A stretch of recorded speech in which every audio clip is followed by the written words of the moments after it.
Brought to you by Vega, a product by Sensodyne and Vimal. We are Zabarkisi. ગુજરાતમાં આ વખતે 19 થી 30 જૂન વચ્ચે ચોમાસાની પધરામણી થશે. હવામાન વિભાગે જણાવ્યું નિર્ધારિત તારીખથી 4 દિવસ વહેલા કે મોડા ચોમાસું આવશે.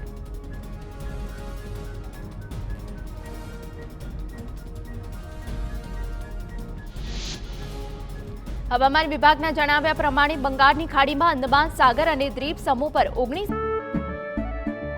કેસરિયાથી મન જોગી થયું રે, દિલ ઝૂમે જુઓ મતમસ્ત થયું રે, કેસરિયાથી મન જોગી થયું રે. હર પળ મનાવો કેસરી તહેવાર.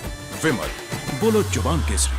મેના રોજ ચોમાસું પહોંચવાની શક્યતા છે, જેના કારણે સૌથી પહેલા કેરળ જ્યારે સૌથી છેલ્લે રાજસ્થાનમાં ચોમાસું પ્રવેશ કરશે.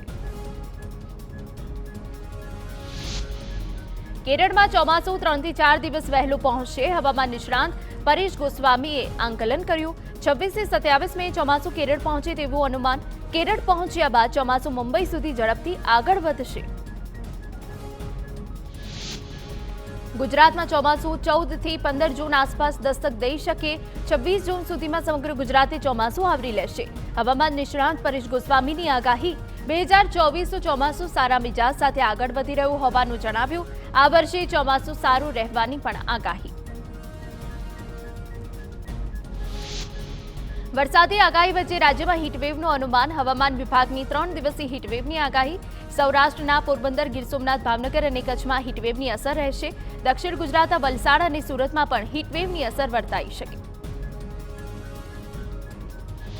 રાજકોટની ધોરાજી નગરપાલિકા ફરી વિવાદમાં આવી. લાલા લજપતરાય વિસ્તારમાં દૂષિત પાણી વિતરણ કર્યું. અત્યંત દુર્ગંધ મારતું પાણી વિતરણ કરાતા લોકોમાં રોષ. પીવાના પાણીની લાઇનમાં ગટરનું પાણી ભળી ગયું હોવાનો લોકોનો આક્ષેપ.